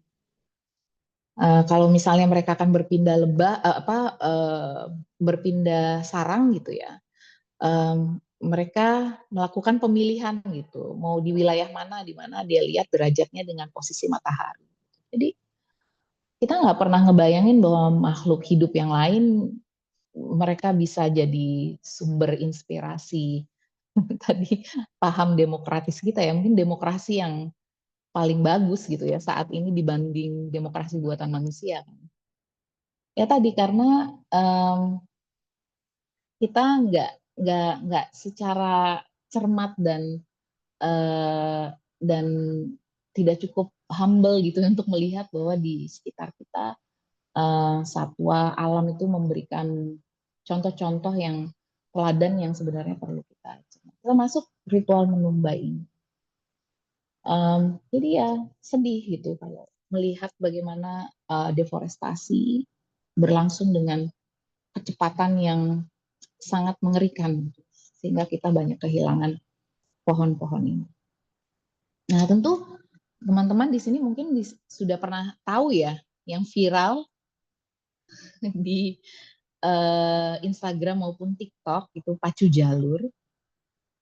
Ini sebenarnya juga dia adalah ritual di Kwansin, di Teluk Kuantan, di Sungai Kuantan, yang pacu itu perahunya yang juga diambil dari pohon-pohon panjang itu yang sekarang juga sudah susah sekali mendapatkan pohon itu dan untuk menjalankan ritual ini tidak semudah atau seotentik bagaimana sebelumnya dilaksanakan. Yang pesannya sangat filosofis ya di balik viralnya itu, saya di satu sisi saya senang karena viral itu orang semua mencoba memahami pacu jalur itu apa sih di luar dari aura farming itu ya yang juga lucu gitu. Tapi ya pacu jalur adalah suatu perlombaan perlombaan yang datang dari suatu tradisi yang sifatnya juga untuk menolak bala. Di mana mereka mendayung dari hulu ke hilir dan anak-anak ini mereka adalah dukun pacu jalurnya gitu ya. Mereka diyakini memiliki kekuatan gaib untuk membantu atau mendorong diberikan kemampuan untuk menyerap kekuatan gaib itu. Beberapa hal yang saya juga banyak pikirkan ketika pacu jalur ini viral adalah bagaimana sungai-sungai di Riau itu berada dalam ancaman yang luar biasa, khususnya dari limbah-limbah domestik dan juga khususnya yang mencemaskan adalah limbah penambangan liar emas yang memang dikarenakan pacu jalur ini banyak upaya untuk membersihkan sungai lagi dan menangkap penambang-penambang liar dan memberikan sanksi yang tegas ya jika terjadi pencemaran di sungai. Jadi di satu sisi juga ini sesuatu yang baik, tetapi juga harapannya bagaimana keunikan tarian dan keseragaman gerak, energi yang ditunjukkan itu juga secara yang nampak juga mewakili suatu kompleksitas pengetahuan hubungan manusia dengan sungai dan bagaimana bagi masyarakat Kwansing sungai itulah isi bahasa kita kan. Kalau untuk orang-orang Riau itu kan ya bersakit-sakit dahulu bersenang-senang, berakit-akit dahulu berenang-renang kemudian, bersakit-sakit dahulu bersenang-senang kemudian. Cara berpikirnya aja udah dibentuk oleh sungai. Berkata-katanya itu kata-katanya anugerah dari sungai kan. Ini yang saya coba sampaikan bagaimana degradasi lingkungan juga tentunya pasti akan mempengaruhi tubuh kita sebagai ya makhluk hidup yang tergantung dari lingkungan hidup itu, tapi yang juga tidak kalah pentingnya adalah bagaimana kemerosotan spiritual itu terjadi kan sebenarnya. Dan saya membayangkan ya filsafat Nusantara semestinya membicarakan keresahan-keresahan ini, bagaimana kita dalam dalam kendaraan yang mengarah pada kehancuran kan sebenarnya kita, dan kadang mau berbuat sesuatu kayak serasa tangan kita dibelenggu, tapi ya harapannya penelitian dan menggali lagi ingatan ini memungkinkan kita punya harapan dan juga inspirasi tentang hidup yang berbeda. Begitu juga dengan masyarakat untuk seperti Wairebo ya, tentang arsitektur, tentang bangunan yang membayangkan bahkan ada pembagiannya ya kalau di Wairebo itu ya. Teman saya yang orang arsitektur, Prof. Kemas paling jago tentang Wairebo. Mereka rajin bikin pameran Vernadoc ya tentang arsitektur vernakular. Kita perlu memahami ulang lagi bagaimana bermukim itu nggak sekedar hunian aja gitu. Hunian yang penting bisa tidur, tapi kalau lokasinya tempatnya nggak manusiawi, membuat kita terpisah dari tetangga kita semakin jauh dari masyarakat, kemudian hunian itu menimbulkan tajam ketimpangan kelas, kemudian hunian itu menyebabkan ongkos lingkungan hidup yang besar ya, itu nggak dwelling, itu bukan bermukim. Kalau kita bermukim tuh kita membayangkan hidup yang selaras, yang kebahagiaan kita adalah kebahagiaan bersama-sama dengan baik itu sosial maupun dengan lingkungan kan. Itu mimpi tentang bermukim. Ya sebenarnya saya udah sebut tadi ya soal kalau kita mau membayangkan filsafat Nusantara tadi selain aspek kritis, aspek integral memikirkan dengan lingkungan hidup dan kondisi politik ekologi yang terjadi saat ini, tapi juga saya rasa menjejak tadi melihat ke berbagai praktik yang ada yang menunjukkan betapa kayanya lanskap Indonesia ini yang menurut saya harus banyak dilakukan. Sehingga Indonesia itu nggak hanya dibaca aja, tapi ya tadi saya sudah menyebutkan, dirasakan, disentuh, dilalui di dalam secara imersif. Dan kalau dulu salah satu kolega saya itu menyebutnya sebagai lawatan pulau, bahwa mengunjungi pulau itu juga bagian dari mengamalkan tadi. Kalau kita sungguh-sungguh benar-benar hatinya ingin membentuk, memahami dan membentuk filsafat Nusantara, ya memang harus melalui kunjungan atau lawatan pulau itu, harus melihat oh di Pulau Sumatera itu seperti apa, di Pulau Bali itu seperti apa, di Sulawesi seperti apa. di Kalimantan seperti apa, di Maluku seperti apa, di Papua seperti apa. Kita perhatikan dengan baik ya orangnya ya kan. Sebenarnya yang tadi saya sebut, kita tuh menyebut filsafat Nusantara tuh orangnya ada, orangnya menghidupi praktik itu, laku itu dijalani. Sekarang untuk bisa menyusunnya dengan cara yang baik, dengan kehati-hatian dan prinsip kesetaraan, ya memang harus mendengarkan, harus melihat dan ya ini tadi saya bikin, abis saya coba bikin pakai tadi saya coba bikin di komputer susah, jadi ya udah pakai tangan aja.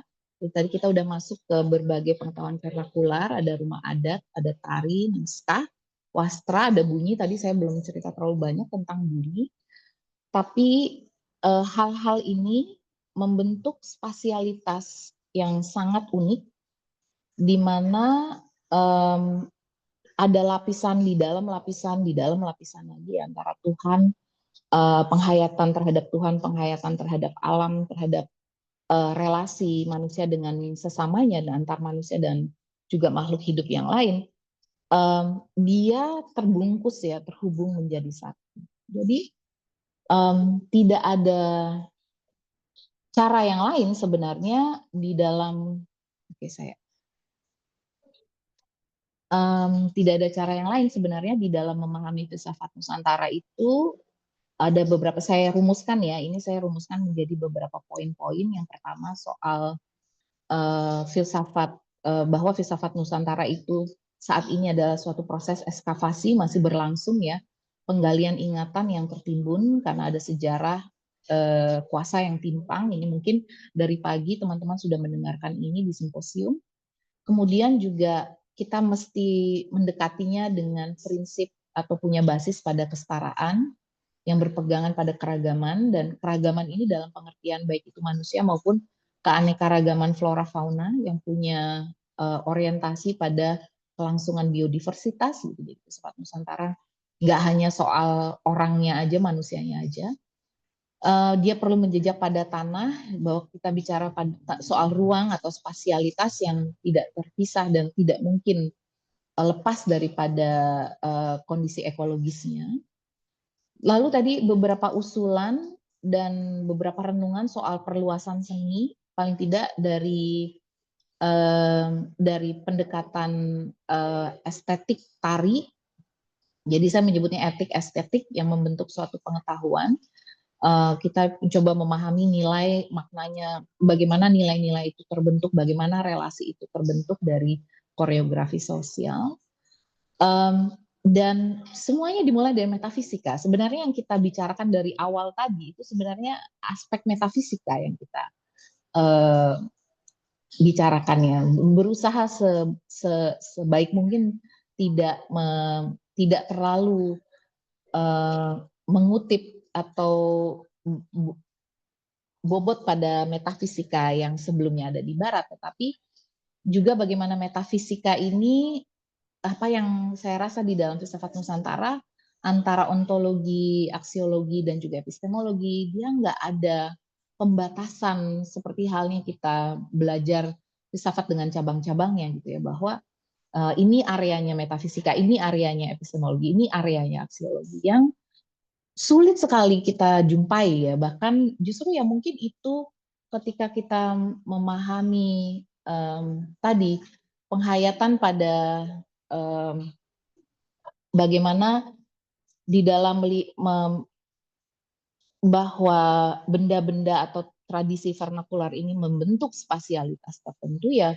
Di dalam tari itu ya ada naskahnya, dia ada wastranya, ada bunyinya, ada gendingnya, ada ruangnya, ada ruang hidupnya yang memang membentuk suatu ruang atau dunia yang elastis tadi, yang elastis dari manusia menuju ke alam, alam kepada Tuhan, yang memang di dalam tari itu dijumpai ya, perjumpaannya itu tidak saja, kalau saya menyebutnya, kalau di skala dengan yang tampak dengan yang tak nampak, yang niskala, dan bagaimana skala dan niskala itu seperti contoh menumbai tadi ya, saya ambil contoh ada aspek skala atau aspek yang tampak, ada lebah, ada pohonnya secara fisik itu nampak sebagai yang empirik gitu, sebagai yang kita cerap dengan indrawi kita, tapi ada yang melampaui itu, ada rasa yang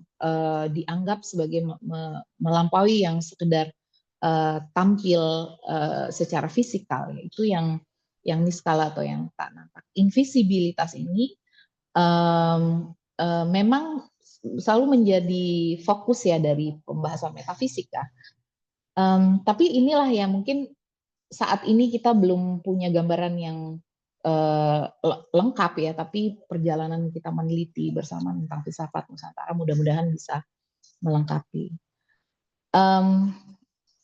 Ya seperti yang tadi saya sampaikan, bagaimana dunia yang elastis ini ya, percakapan dengan yang sakral, tadi saya gunakan pendulum ya. Pendulumnya itu mudah berbicara dengan dunia leluhur, dengan dunia modernnya, kembali lagi ke dunia leluhur, ke dunia dangyang, ke dunia sangyang. Itu juga selalu menjadi pembahasan metafisik yang menarik itu tentang filsafat. Oke, terima kasih. Baik, terima kasih Mbak Yayas atas aplaus virtual. Mbak Yayas atas kuliah satu SKS ya, itu hampir satu SKS. Iya. Eh, baik, eh, sekarang kita akan mendengarkan ya, tapi sebelumnya tadi ini kan sesi kedua ya. Tadi pagi kita sudah mendengar bagaimana perspektif filsafat Nusantara dalam eh, kacamata yang mungkin agak sedikit dalam kutip pesimis karena melihat jalannya masih panjang, kemudian ada anti dialektika, kemudian ada hal-hal yang sifatnya antara subjektif sekaligus objektif, benar dan salah itu tidak clear and distinct itu, tapi di satu sisi itu adalah satu hal yang unik ya, memang keunikan dari masyarakat kita. Tadi Mbak Yayas menjelaskan bahwa sebenarnya luar biasa eh, apa yang ada di dalam Nusantara ini. Kalau kita mau menggali, kalau kita mau mengenali gitu ya tadi bahasanya kenali, kita mau terjun langsung untuk melakukan riset-riset filsafat Nusantara ini masyarakat atau masyarakat lokal itu tadi bahasanya adalah eh, apa lebih vernakular gitu ya, merujuk pada sesuatu yang asli atau yang lokal itu sebenarnya kita bisa mengeksplor itu, tinggal kita mau atau tidak gitu karena luar biasa sebenarnya.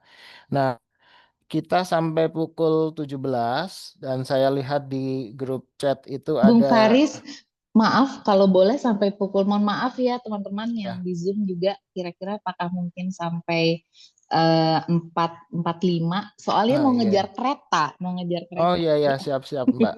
Ya, maaf, 16.45 ya. Dan saya kira ini sudah mau ada naik senja utama. oh, nggih. Ya, 3 pertanyaan dan tiga-tiganya ini eh, dari dari chat dulu ya. Chat itu ada dari Riau, kemudian ada yang dari Lombok, ada yang dari Aceh ya. Yang dari Lombok itu dia menjelaskan bahwa ada 4 prinsip ya, Wiram, Wibusane, Wirage, Wirase ini apakah 4 prinsip hidup suku Sasak Lombok ini dapat menjadi gagasan filsafat Nusantara? Itu ya, kemudian yang dari Riau ini tadi menceritakan bahwa bagaimana di Riau ini mereka juga punya apa gagasan apa fenomena alam seperti ombak bono dan cerita mitos ini bisa dieksplorasi perspektif filsafat Nusantara itu. Kemudian yang ketiga adalah satu pertanyaan dari Mas Arizul Suwar dari Aceh ya. eh, Agar hati-hati di dalam melihat filsafat Nusantara supaya tidak terjatuh pada superioritas hanya menondolkan filsafat Jawa, atau daerah tertentu saja. Padahal Nusantara itu luas, itu jangan sampai terperosok kembali ke dalam kolonialisasi dalam tanda kutip. Ya, monggo Mbak Yayas bisa memberikan komentar dulu. Terima kasih Bung Faris. Ya, Sebenarnya kan banyak komentar dan berbagi pengetahuan tentang praktik lokal ya. Jadi saya mengucapkan ya, terima kasih. Mohon maaf belum saya baca chatnya satu-satu, tapi nanti saya screenshot. oke. Terima kasih teman-teman. Memang kalau mungkin terkait dengan yang saya sangat setuju bagaimana kalau saya memikirkan ya dulunya ketika saya mulanya mencoba memahami kan banyak sekali perdebatan kalau di Fakultas Ilmu Pengetahuan Budaya misalnya yang ada ya filsafat Jawa itu yang mengajarkan dari prodi sastra Jawa yang mana mereka juga adalah rekan-rekan kolega yang sangat talented, yang sangat menguasai tentang bahannya. Ya, tapi bolehkah saya bermimpi bahwa kita untuk etnofilsafat kita punya dalam memahami filsafat Nusantara ada filsafat Sumba ya kita perlu membayang filsafat Papua, bagaimana kita coba memahami wilayah Indonesia bagian timur dan betapa semaraknya pengalaman hidup mereka yang menjadi banyak sekali pintalan inspirasi buat kita. Baru-baru ini Fakultas Ilmu Budaya menyelenggarakan rangkaian ya untuk nanti Dies Natalis di bulan Desember yang semuanya adalah budaya NTT. Jadi kami datangkan Hmm. pengrajin, seniman, anak-anak muda, juga kami datangkan Bupati Sumbanya, kemudian juga kami datangkan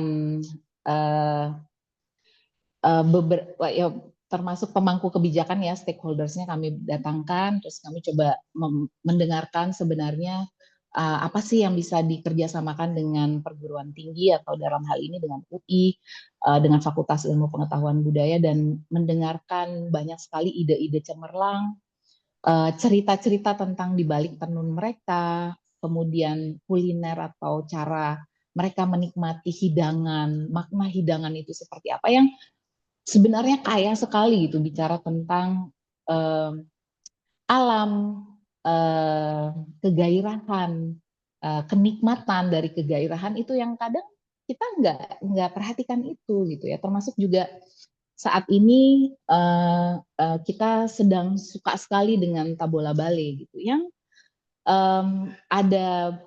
ada bahasa Sumateranya, maksudnya ada bahasa Padangnya di situ, lalu kemudian ada ada cetusan-cetusan dalam bahasa orang-orang Timur yang menyergap kita dan kita merasakan tadi kegairahannya, energinya itu kerasa sekali. Kita merasa tadi kita kesukacitaan, kesenangannya yang sebenarnya gimana caranya pertukaran dunia antar dunia ini yang bisa terus dilakukan bahwa bukan hanya ekspresi budaya sebenarnya tadi seperti yang tadi saya sampaikan kita tengah mencoba melihat bangunan ya di satu sisi kita lihat sisian dari kalau saya andaikan saya analogikan kita lihat dari luar penampakan fasadnya seperti apa kita merasa tertarik dengan fasad itu apa yang tampak di luar tapi untuk sungguh-sungguh menggeluti masuk ke dalam filsafat Nusantara dan melibatkan secara inklusif narasi orang-orang yang berada di wilayah Indonesia Timur adalah dengan melihat bangunan itu seutuhnya gitu ya, melihat cara bangunan itu dihidupi. Gitu. Jadi itu juga pengandaian metafisis tadi ya antara yang nampak dan tak nampak dan bagaimana secara kolektif kita bisa merayakan pertukaran metafisis ini itu kan yang menurut saya memang harus banyak penggalian. Makanya saya sebutkan sebagai ekskavasi timbunan yang selama ini kita terlupa dan berjarak gitu. Dan satu hal lagi adalah bagaimana ya filsafat Nusantara itu juga dia mesti dimaknai sebagai advokasi juga, bahwa betapa pretensiusnya kalau kita mau bilang filsafat Nusantara, ya bukan hanya ya kerusakan lingkungan di Halmahera Utara atau di Maluku Utara yang banyak kita tidak ketahui, dan bayangkan betapa abainya kita bahwa ada alam yang begitu indah, orang-orang yang begitu luar biasa dan indah mereka gitu, kehidupan mereka sangat indah, berada di dalam kondisi hidup yang begitu sederhana, yang timpangnya itu dari berbagai macam aksesibilitas sangat susah, pendidikan, transportasi itu berada dalam kondisi yang sangat butuh perhatian.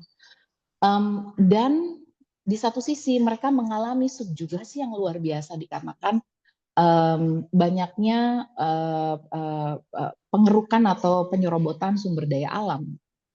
Ini yang menurut saya gimana ya caranya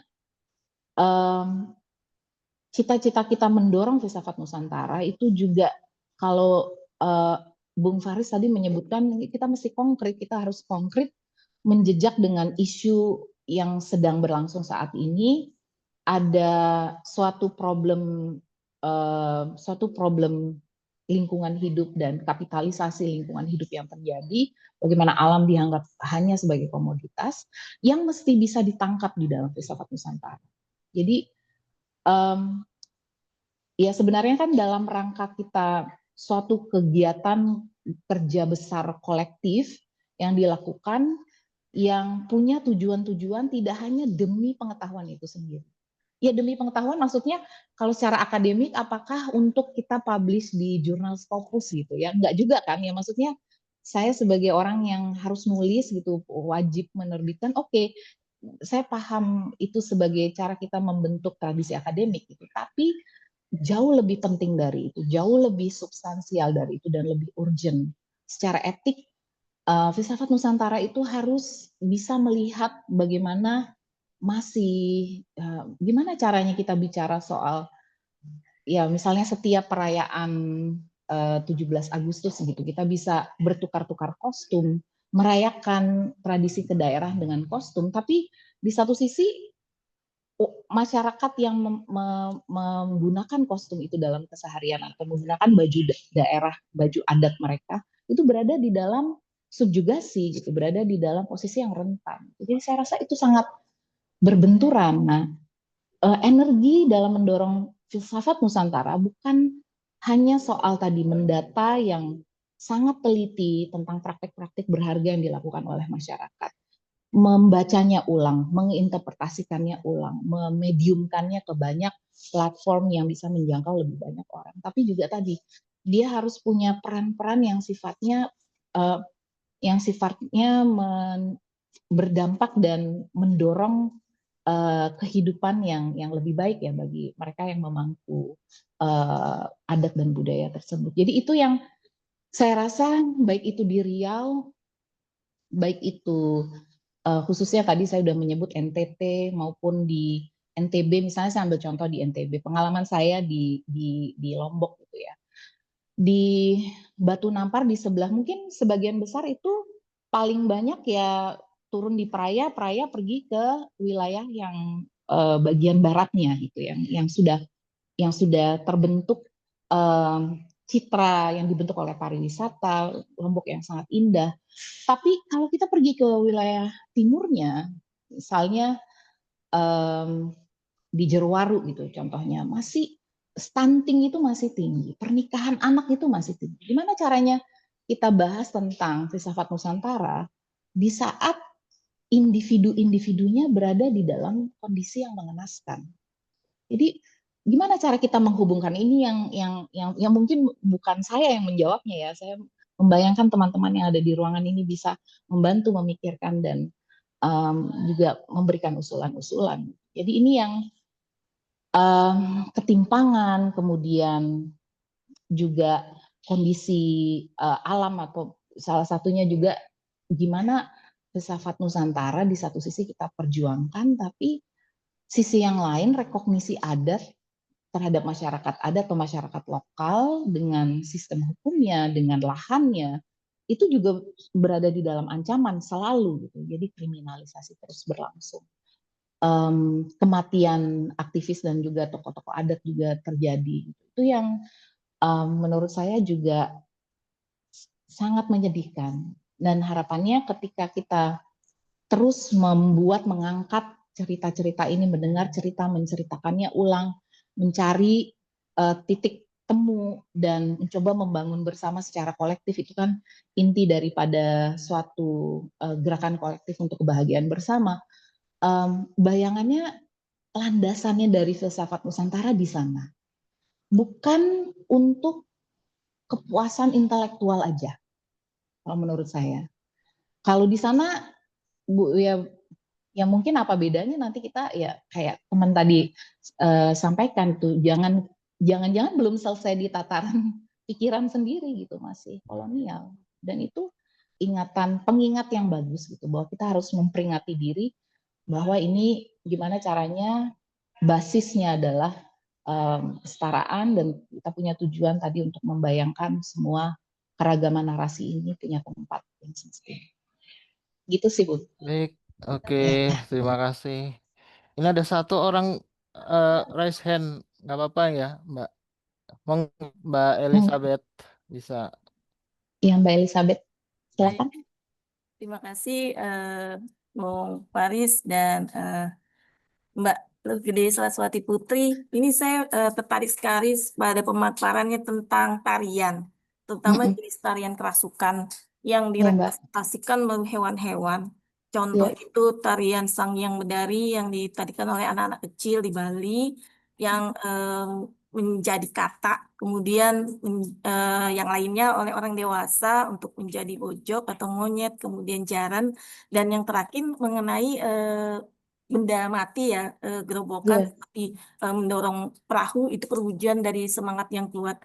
Jadi secara filosofi, Mbak, apakah ini kita ingin merepresentasikan wujud manusia dari hewan-hewan yang ditarikan? Misalnya kalau ada di budaya Hindu itu Hanuman Ya. itu, Mbak. Ya. Hanuman itu merepresentasikan seorang kerayang sakti, sehingga bisa, kalau bagi laki-laki ini mewujudkan tekad yang kuat, semangat yang kuat, dan sebagainya. Apakah yang tarian-tarian tadi yang ditarikan oleh anak-anak kecil tadi, kita juga bisa memahami filosofisnya dari hewan-hewan ini yang diwujudkan untuk representasi jiwa diri manusia yang ada di dalam dan terpendam dari dirinya.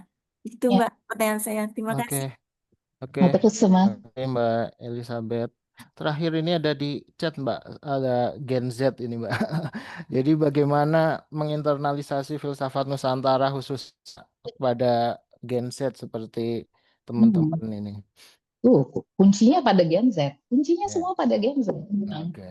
Yang menjalani ini semua nanti Gen Z gitu. Ya, Saat saya udah nggak ada kan Gen Z-nya. Terima kasih Bung Faris, aku jawab cepat. oke. Terima kasih Mbak Elizabeth. Betul Mbak.